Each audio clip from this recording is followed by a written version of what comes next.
ॐ सदाशिवसमारम्भां शङ्कराचार्यमध्यमाम् अस्मदाचार्यपर्यन्तां वन्दे गुरुपरम्पराम्। ॐ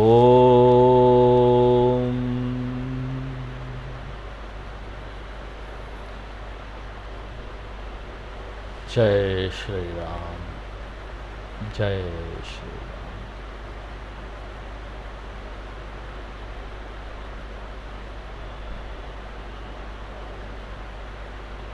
यहाँ पर अयोध्या में राम जी को राजा बनाने की बात चल रही है। पूरा अयोध्या प्रसन्न है, सब लोग आनंदित हो उठे हैं कि अब राम जी राजा बनेंगे। लेकिन देवताओं ने षड्यंत्र किया, माता सरस्वती को भेजा। माता सरस्वती ने मंथरा को देखा कि यही एक है जिसकी बुद्धि फेरी जा सकती है। मंथरा की बुद्धि फेर दी सरस्वती माता ने। मंथरा अपनी फिरी हुई बुद्धि से नगर भर की सजावट को देखती फिर रही थी। नगर भर में ध्वजा, पताका, तोरण सब सजाए गए थे, सब बाजे बज रहे थे। पूछे सी लोगन काह उछाहू, उसने पूछा कि नगर में क्या हो रहा है, सब लोग इतने खुश क्यों हैं। लोगों ने बताया भगवान राम का कल राज्याभिषेक होने जा रहा है, इससे सब तैयारी हो रही है। और यह सुनकर, क्योंकि सरस्वती माता ने बुद्धि फेर दी थी, तो ये सुनकर मंथरा के हृदय में बड़ी पीड़ा होने लगी, उसको खुशी नहीं हुई। देखिए, मंथरा तो थी, एक तो दासी थी, वो कम पढ़ी लिखी थी, ऊपर से सरस्वती जी ने उसकी बुद्धि फेर दी तो वो क्या हो गई, दुर्बुद्धि भी हो गई। और वो अपनी इस प्रकार की बुद्धि से परिस्थिति का आकलन करते हुए विचार करती है कि हम आज रात भर में ऐसा क्या उपाय करें जिससे ना राज्याभिषेक का कार्य बिगड़ जाए, सब खत्म हो जाए, कुछ ना हो जाए। देखी लागी मधुकुटिल की राती। तुलसीदास जी कहते हैं कि शहद तोड़ने वाले जो लोग होते हैं, जैसे शहद के बड़े छत्ते को देखकर वो सोचते हैं कि कैसे इन मक्खियों को उड़ा दिया जाए और कैसे शहद को प्राप्त कर लिया जाए। इसी प्रकार से मंथरा भी सोचने लगी कि कैसे राज्याभिषेक की कार्यवाही को भंग कर दिया जाए, इसको रोक दिया जाए। अब धीरे धीरे मंथरा को समझ में आया कि चल कर ना कैकेयी को समझाते हैं तो ये ना कार्य पूरा हो सकता है। और वो झूठ मूठ का दुखी होती हुई, आंसू बहाती हुई कैकेयी के पास पहुंची।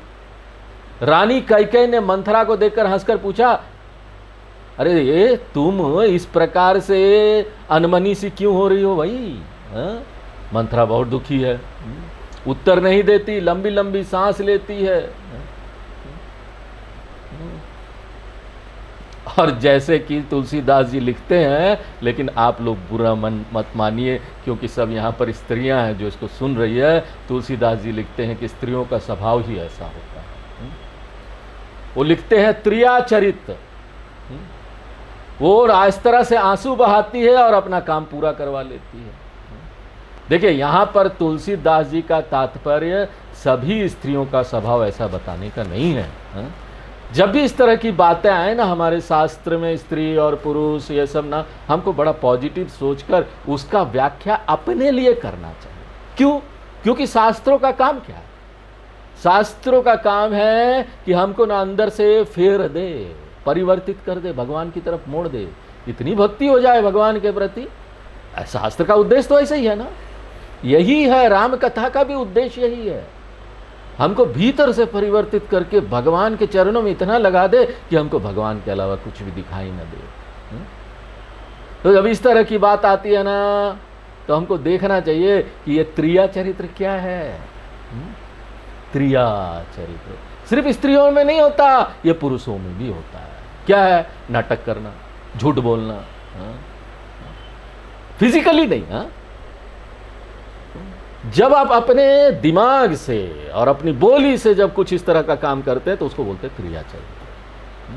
क्योंकि स्त्रियों को माना जाता है फिजिकली कम होती है ना, फिजिकली पुरुष ज़्यादा शक्तिशाली होते, पुरुषों का हथियार हाथ पांव होता है, वो मार देंगे पकड़ लेंगे लेकिन स्त्रियों का हथियार ये होता है, रो लेंगे बोल देंगे कुछ, हाँ उनकी बोली उनका हथियार है ये सब सांसारिक चीज़ें आप समझिए, संसार में ये सारी चीज़ें होती है और कहाँ नहीं होती है। ऑफिस में जाइए वहाँ बॉस के साथ झगड़ा हो रहा है, लोग वहाँ पर त्रिया चरित्र कर रहे हैं, लगे हुए हैं मेरा प्रमोशन हो जाए। दुनिया में माँ बाप लगे हुए हैं, भाई बहन सब लगे हुए हैं, किस तरह से माँ बाप को समझाकर सारी प्रॉपर्टी अपने अंदर हथिया ले, ये सब त्रिया चरित्र है। हाथ पांव से कुछ नहीं किया, आके जब एक साथ मिलेंगे भाई बहन बड़े सुंदर तरीके से बात करेंगे, तुम कैसे हो, हम ठीक हैं, सब अच्छे हैं, लेकिन भीतर भीतर षड्यंत्र चल रहा है। त्रिया चरित्र इसको बोलते हैं। बिना हाथ उठाए बिना कुछ किए बोली और दिमाग से अपना काम कर लेना।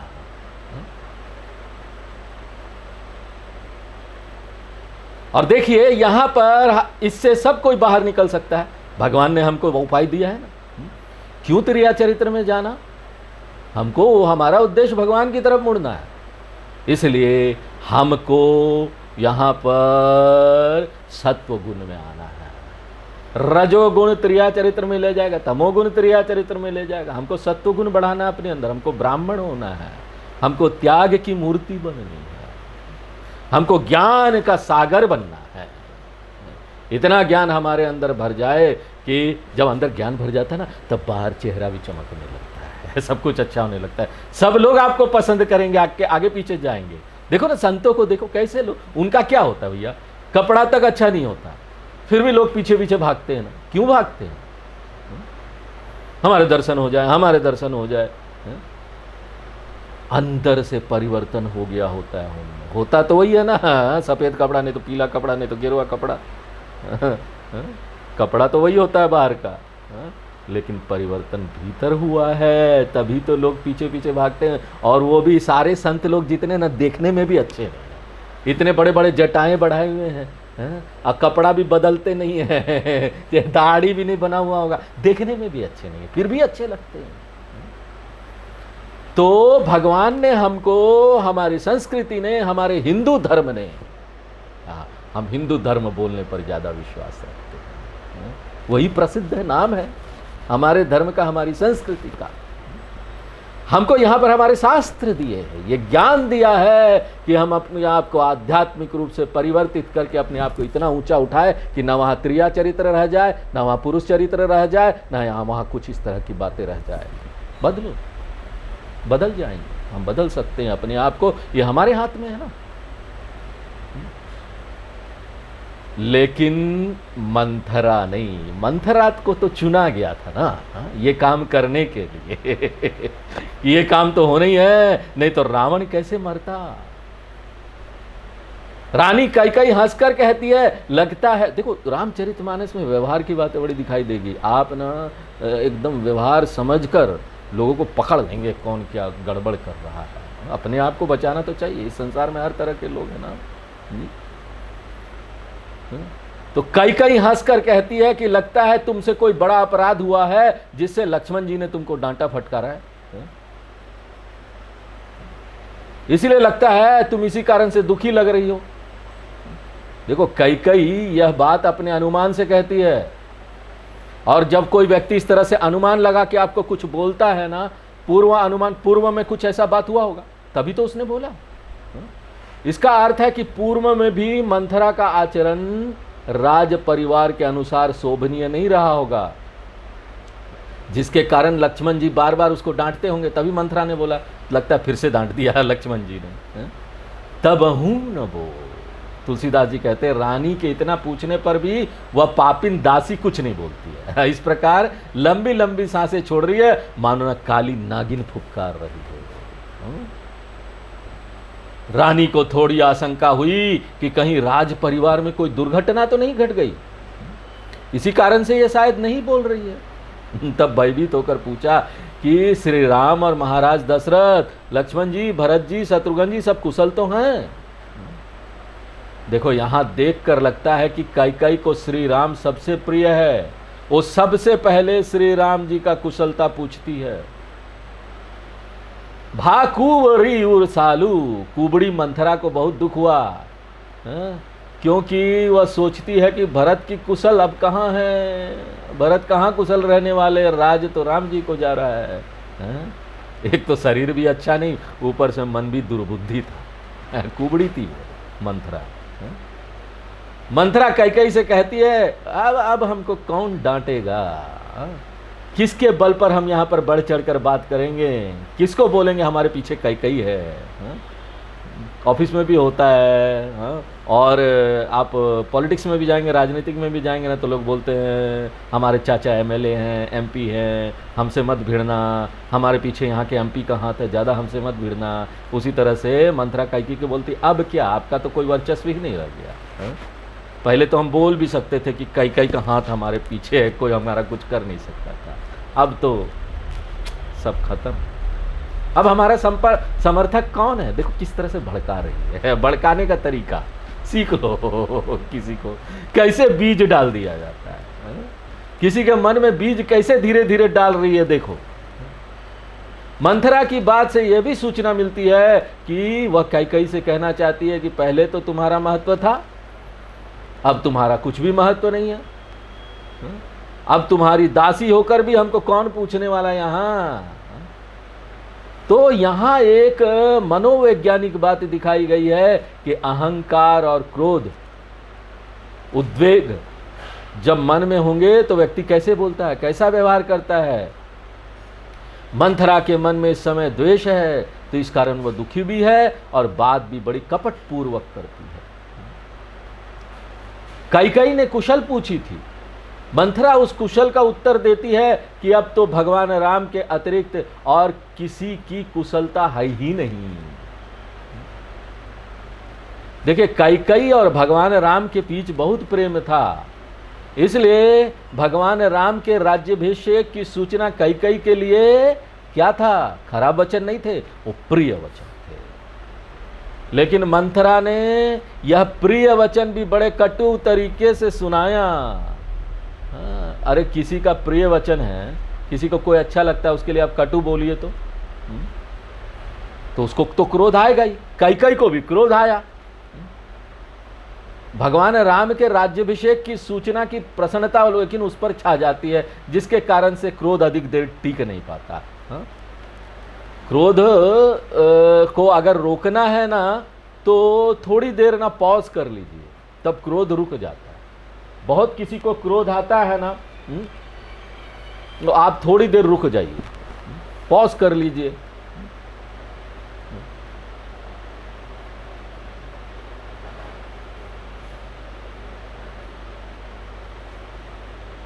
और अच्छी अच्छी बातें सोचिए, जो भी अच्छी चीजें आपके साथ हुई है ना, वो सोचिए, तो ना क्रोध को रोका जा सकता है।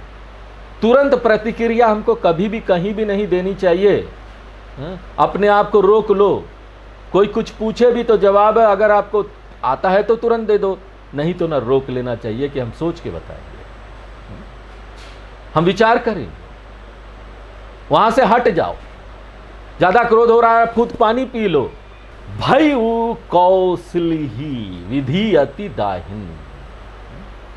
मंथरा आगे यह भी कहती है कि आज तो विधाता कौशल्या के बहुत ही अधिक अनुकूल हो गया है।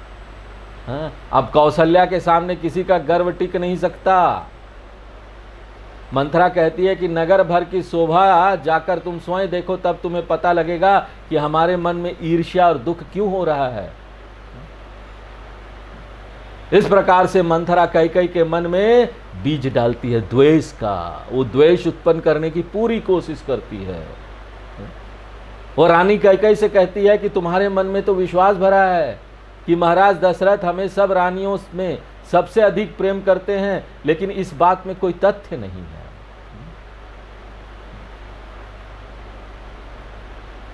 इसके अतिरिक्त तुम्हारा पुत्र भरत अपने ननिहाल में है, तुम्हें इस बात की भी चिंता नहीं है।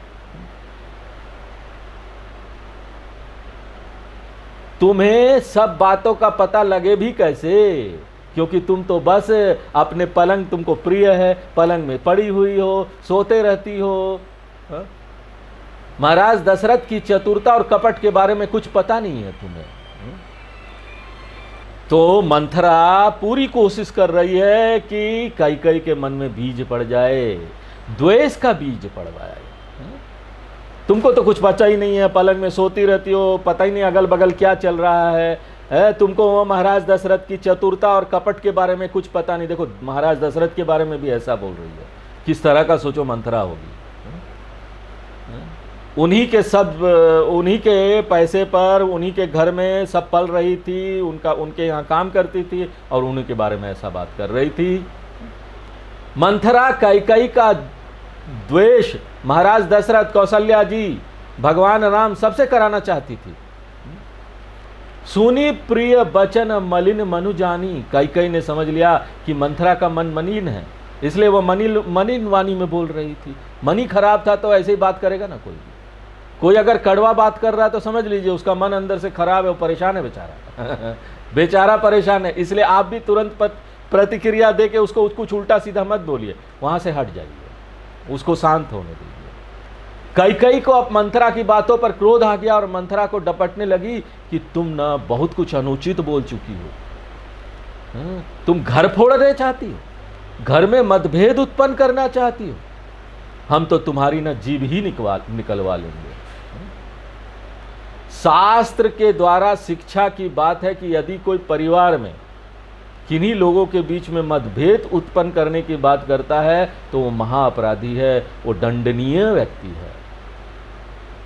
एक प्रचलित कहावत है जो कैकेयी कहती है कि जिन लोगों में शारीरिक दोष होते हैं उनमें मानसिक दोष भी देखे जाते हैं। प्राय ऐसा देखा जाता है कि ये लोग गलत रास्ते पर चलने वाले और दुर्बुद्धि होते हैं। तो ऐसे जो लोग होते हैं ना, हर समय ऐसा नहीं होता है। तुलसीदास जी प्रचलित कहावत यहाँ पर कैकेयी के मुंह से ये बात आ रही है, लेकिन सभी दिव्यांग ऐसे नहीं होते। ये तो निर्भर करता है ना, हम अपने आप को कैसे बदल लेते हैं, अंदर से परिवर्तित कर लेते हैं। जो नहीं करेगा वो ऐसे ही रहेगा, दुर्बुद्धि रहेगा, उसमें दुर्गुण होंगे। स्त्री हो, दिव्यांग हो, कोई भी हो, दासी हो, कोई भी हो। तो ऐसा बोलकर कैकेयी मुस्कुराने लगी। वो खुद देखो स्त्री थी लेकिन फिर भी ऐसा बोल रही थी कि यही दुर्गुण स्त्री में हो और दासी भी हुई तो यहां पर दोषों का फल कई गुना बढ़ जाता है। तो एक प्रकार से कह दिया कि भाई जैसा तुम्हारा कुबड़ ऐसा तुम्हारा स्वभाव ही है, इसलिए तुम्हारे ऊपर क्रोध करना व्यर्थ है। ऊपर से भले ही हमें क्रोध आया हो परंतु भीतर से हम श्री राम जी के राज्याभिषेक की सूचना सुनकर बहुत खुश हैं, बहुत अच्छा लग रहा है हमको। प्रिय बादिनी शीख दीन ह्यूं तो ही। मंथरा ने यद्यपि भगवान राम के राज तिलक की सूचना रूपी प्रिय वचन सुनाए थे, इस कारण वह प्रियवादिनी है, लेकिन वह एक दूसरे में वैर उत्पन्न करने की बात कर रही थी। इस अनुचित बात के लिए कैकेयी ने उसको डांटा कि तुम ऐसा करना चाहती हो, ये तो ठीक नहीं है।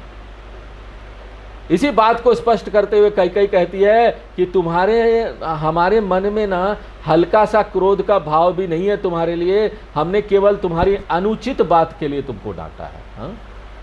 तुमको डांटा क्यों है? जो अनुचित बात तुमने कही उसके लिए। नीति भी यही कहती है। क्या कहती है नीति? सासत करी पुनि करियु पशाऊ। जो स्वामी लोग होते हैं उनका स्वभाव होता है कि अपनों से छोटों की गलती पर डांटा, परंतु जहां उन्हें सहायता की आवश्यकता हुई वहां सहायता भी कर दी।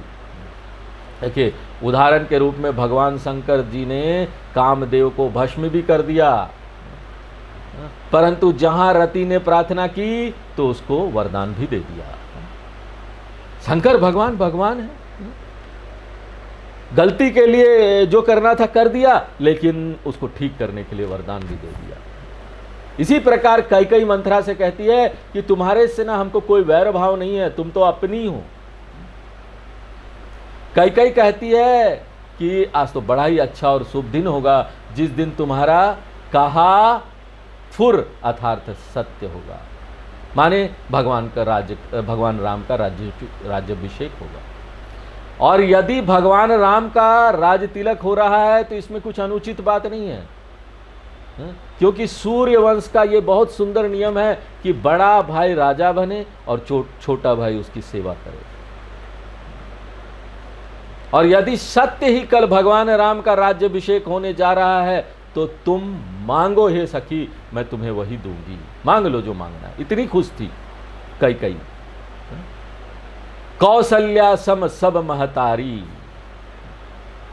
इसलिए ना लोगों को पहचान लेना चाहिए व्यक्ति को कि कौन व्यक्ति उसके मन में गलत बीज डाल रहा है। इसलिए सत्संग महत्वपूर्ण है। संग अपना आप किसके साथ कर रहे हो? आपका संग भी ना अच्छे आध्यात्मिक लोगों के साथ होना चाहिए। अगर ऐसा संग नहीं होगा, मंथरा जैसा संग होगा, मंथरा जैसे लोगों का संग होगा, तो हम आगे जाकर गलत कार्य करेंगे। जाने अनजाने हमारा मन बदलता जाएगा, क्योंकि वो रोज रोज आपको वही बात सुना रहे हैं। रोज रोज बोल रहे हैं ये अच्छा है, ये पिक्चर अच्छा है, वो प्रोजेक्ट अच्छा है, ये काम अच्छा है, इसमें ज़्यादा पैसा है। तो आप भगवान की तरफ मन लगाने के बाद बदले क्या करेंगे? ज़्यादा से ज़्यादा ये सारी चीज़ें देखेंगे, पिक्चरें देखेंगे, ज़्यादा से ज़्यादा जगह घूमने के लिए जाएंगे, ज़्यादा से ज़्यादा कहाँ प्रॉफिट हो जाता है वो काम शुरू कर देंगे नया, और अपना थोड़ा सा भी टाइम अध्यात्म के लिए नहीं देंगे। तो ये बीज जो डालता है ना, आपको उसको पकड़ लेना चाहिए। यहीं पर ये बात सिखाई गई है। देखो, ये शिक्षा की बात है। ऐसे लोगों से दूर हो जाना चाहिए आपको। कौशल्या सम सब महतारी। यदि तुम ये कहो कि कौशल्या को ज़्यादा अभिमान बढ़ रहा है तो यह बात सत्य नहीं है, क्योंकि भगवान राम तो कौशल्या माता के समान ही अन्य सभ्य माताओं से प्रेम करते हैं।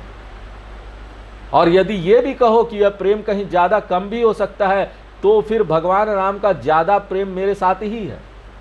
वो मुझे ही सबसे ज़्यादा प्रेम करते हैं।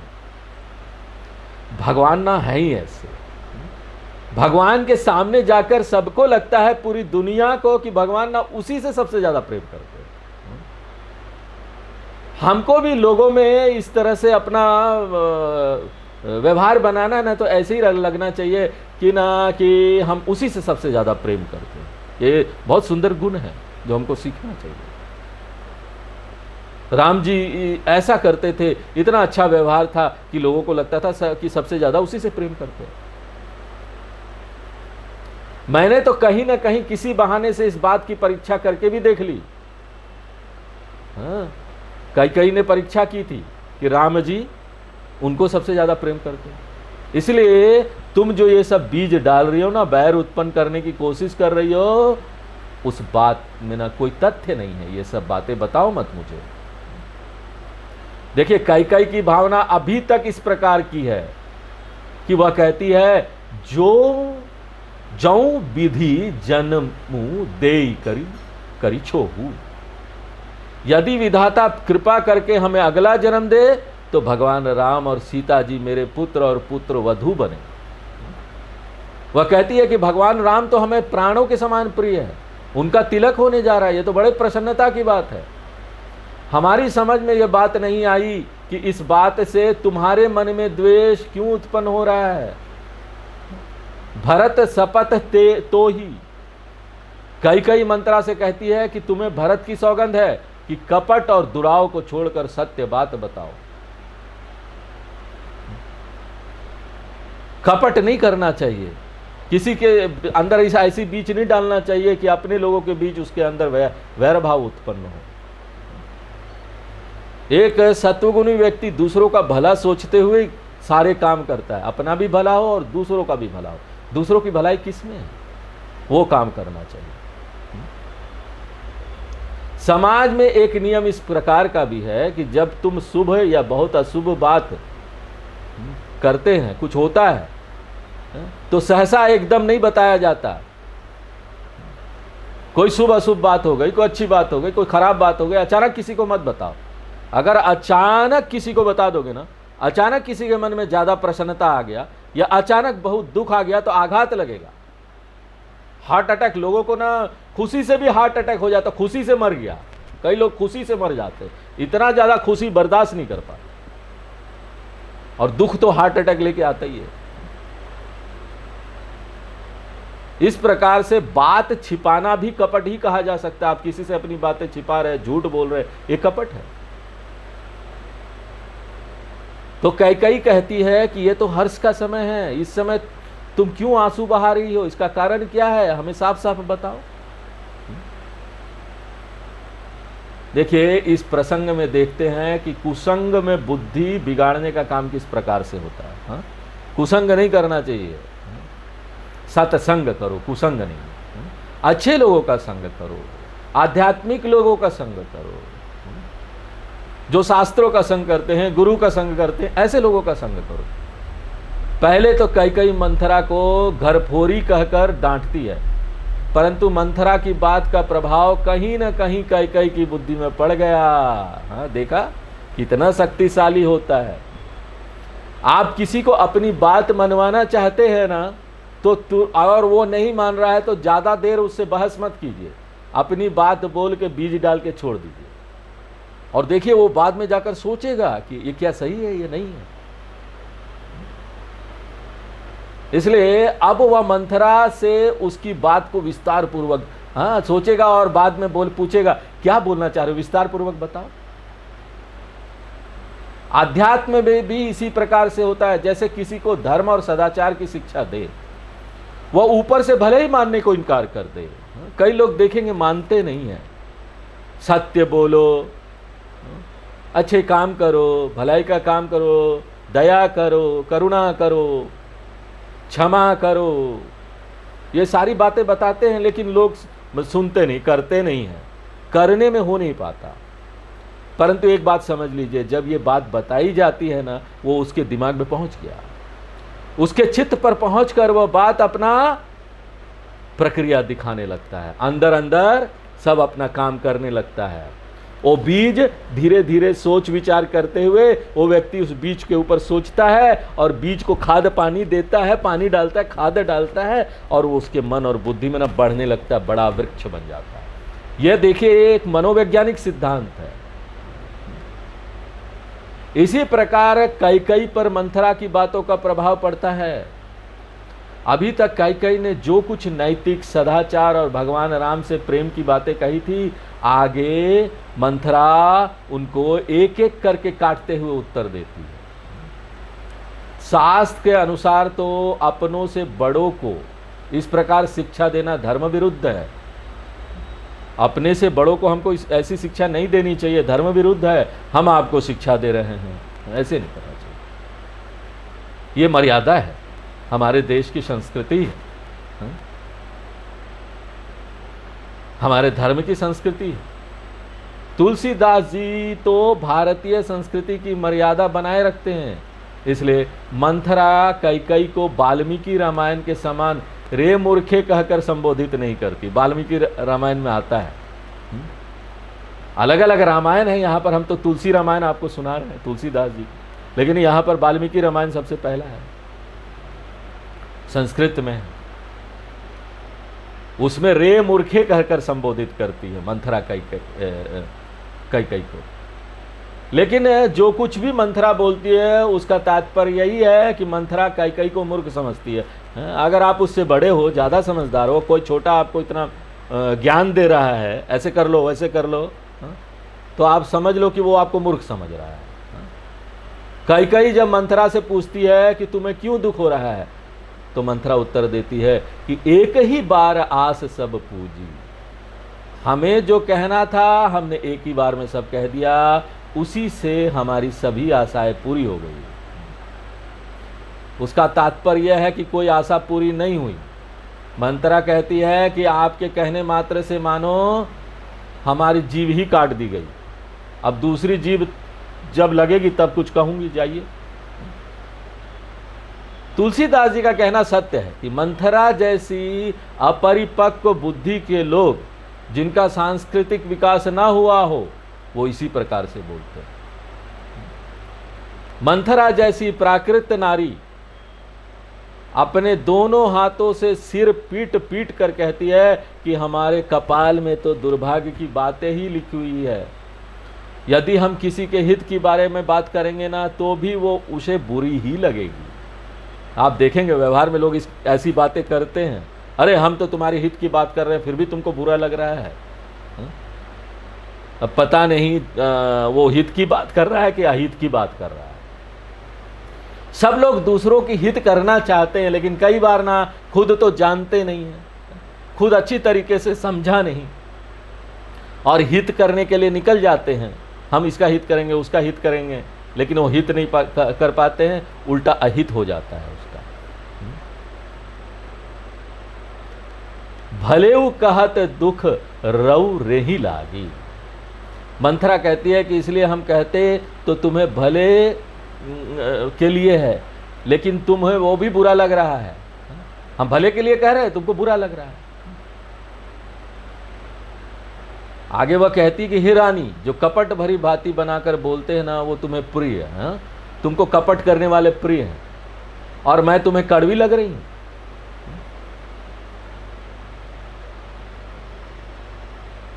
हम भी अब ठाकुर सुहाती। ठाकुर सुहाती का क्या अर्थ हुआ? जो स्वामी को अच्छा लगे वही बोलना। जो आपका स्वामी उसको जो अच्छा लग रहा है आप वही बोल रहे हो। वास्तव में यह दुर्गुण है। इस प्रकार से मंथरा कैकेयी को मूर्ख ही सिद्ध कर रही थी। वो बोल रही थी तुम मुझे खराब समझ रही हो, तुम चाहते हो तुमको जो अच्छा लगे हम वही बोले क्या? ठाकुर सुहाती करे क्या?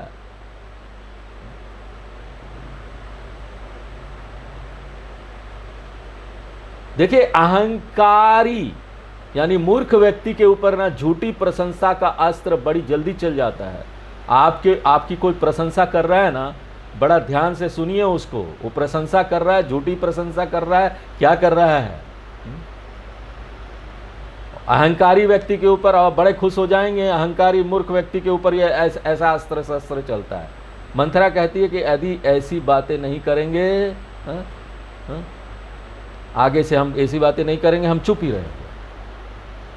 विधाता ने कुबरी बना दिया और आपके अधीन रहना पड़ रहा है, इसलिए दूसरे का क्या दोष है जो मैंने बोया सो काट रही हूं। हमको कुबड़ी बना के आपके अधीन कर दिया, इसलिए हम तो कुछ बोल नहीं सकते ना। देखो, व्यवहार में जब झगड़ा होता है ना तो लोग इस तरह की बातें करते हैं। अरे हम तो आपके अधीन हैं, कुछ बोल ही नहीं सकते, ऊपर से भगवान ने हमको ऐसा बना दिया। सहानुभूति लेना चाह रही थी कि वो जो बोल रही है वो सही है। मनोवैज्ञानिक ढंग से अपना ये शस्त्र चला रही थी। सहानुभूति बटोरो और दूसरे को ये बात साबित कर दो कि वो जो बोल रहे सही है। तुलसीदास जी यहां पर देखिए कर्म सिद्धांत का फिर वर्णन करते हैं। एक तो यह है कि जैसा कर्म करेगा व्यक्ति को वैसे ही पाप पुण्य परिणाम प्राप्त होंगे, सुख दुख भोगना पड़ेगा। और दूसरी बात यह है कि जैसा व्यवहार व्यक्ति दूसरों से करेगा वैसा फल उसे प्राप्त होगा। हम जो दूसरों को सुख दुख देंगे ना, वही रिबाउंड होकर, उल्टा रिवर्स होकर हमारे पास आता है। ये पूरी दुनिया देखो जुड़ी हुई है। हम भी ना सबके साथ जुड़े हुए, पूरी सृष्टि के साथ हम जुड़े हुए। हमारे अंतरंग, हमारी आत्मा जुड़ी हुई है। हम क्या सोचते हैं, हमारा सोच भी अगर दूसरों के लिए गलत है वो भी हमको पाप देती है। और फिर वापस वो हमारे खिलाफ, हमारे विरुद्ध आने वाला है कहीं ना कहीं। हम किसी को कुछ करते हैं, किसी को चोट पहुंचाते हैं ना, कुछ दिन बाद देखते हैं हमको भी चोट लग गया, है ना? तो ये संसार है, जो आप बोएंगे वही काटेंगे। यही कर्म का सिद्धांत है। जो आप करेंगे वही वापस आएगा आपके पास, घूम फिर के कहीं से भी वो आएगा। कौन नृप हो हम ही का हानि। कोई भी राजा हो, हमें क्या लाभ हानि है? हम तो नौकरानी ही रहेंगे, कोई रानी तो बनने ही जाएंगे। देखो मंथरा कैसे बोल रही है। मंथरा उल्टे तरीके से बोल रही है कि अब तुम रानी ना नौकरानी बनने वाली हो। अभी जो रानी बनती फिर रही हो ना, जहां राम राजा हो गए और कौशल्या राजमाता हो गई, तो महल में तुम्हारी इज्जत ना एक नौकर से ज्यादा नहीं होने वाली है। हमारा स्वभाव तो जा रही जोगू, माने बिल्कुल निकृष्ट है। लेकिन तुम्हारी परिस्थिति बिगड़ती देखकर ना हमको दुख लग रहा है। हम तुम्हारा अहित होता नहीं देख सकते। यही हमारे स्वभाव की खराबी है। देखो किस तरीके से आप किसी को बात बोल रहे हैं और अपनी इन सब बातों को बोलकर ये दिखाना चाह रहे हैं कि वास्तव में तो यह हमारी अच्छाई है कि हम तुम्हारे हित की बात कर रहे हैं। अपनी बुराई कर कर ये बात बता दी कि हमारी अच्छाई है कि हम तुम्हारे हित की बात कर रहे हैं। अपना हम बुराई कर लेंगे लेकिन तुम्हारा अहित नहीं होने देंगे। ऐसा बोल रही थी जैसे बड़ा हित चाहती है सबका। कछुक बात अनुसारी, हमने इस प्रसंग में कुछ भूमिका ही तैयार की थी, अर्थात पूरी बात तो अभी कही ही नहीं थी। मंथरा बोलती है अब तो हमसे गलती हो गई, अब हम कहेंगे नहीं, भैया हमको क्षमा कर दो। ऐसा बोल के ना आप दूसरे के मन में और जिज्ञासा पैदा कर देते, आगे क्या बात होगा, आगे और क्या बात होगा। नहीं नहीं अब हम नहीं बताएंगे, जाओ हो गया अब नहीं बताएंगे। अब नहीं चाहते ना, अब नहीं बताएंगे। देखो तुलसीदास जी यहाँ पर मंथरा के स्वभाव के अनुसार ही अपनी शब्दावली रखते हैं, यही उनकी विशेषता है। मंथरा के बोलने पर अब तुलसीदास जी की क्या टिप्पणी है, वो क्या बोलते हैं, गूढ़ कपट प्रिय वचन सुनी। ऊपर ऊपर से तो लग रहा था मंथरा बड़ा प्रिय वचन बोल रही थी, लेकिन उसके अंदर कपट और रहस्य भरा था। आगे जाकर इन बातों का परिणाम क्या होगा, इसकी घटनाएं क्या घटेगी, यह अभी ज्ञात नहीं था। यह बात कई समझ नहीं पा रही थी। तीय अधर बुणी रानी, कई के लिए यहां विशेषण है कि एक तो स्त्री, फिर अस्थिर बुद्धि, और तीसरी बात है कि वह रानी है। बुद्धि अस्थिर नहीं थी, कभी इधर कभी उधर। अब देखिए बुद्धि अस्थिर खाली स्त्रियों का नहीं होता, ये बात आप लोग मत लीजिए। जहाँ ये सारी बातें हैं ना शास्त्रों में, आप समझ लीजिए कि स्त्री भी बराबर है, पुरुष भी बराबर है, सबकी बुद्धि अस्थिर, किसी की बुद्धि अस्थिर हो सकता है।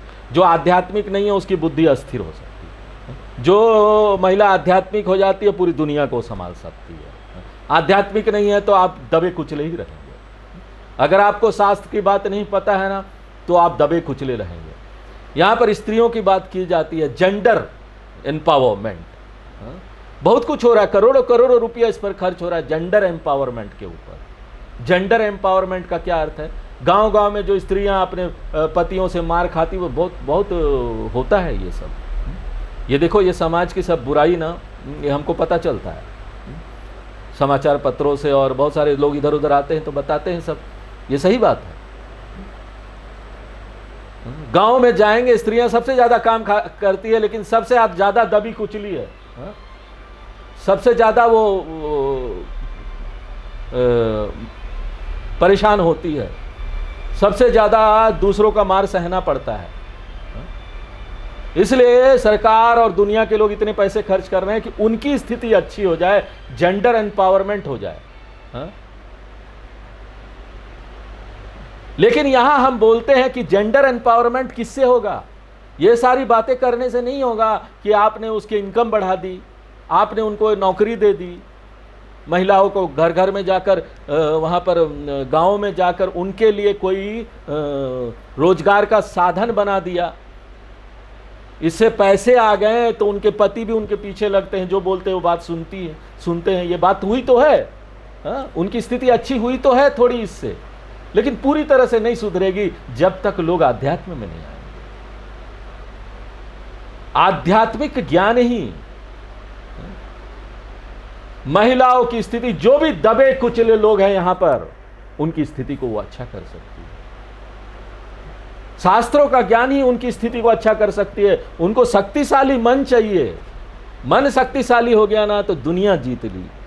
मन पर विजय प्राप्त कर लिया तो दुनिया पर विजय प्राप्त कर ली। मन के जीते सब जीत, मन के हारे सब हार, यही बात है।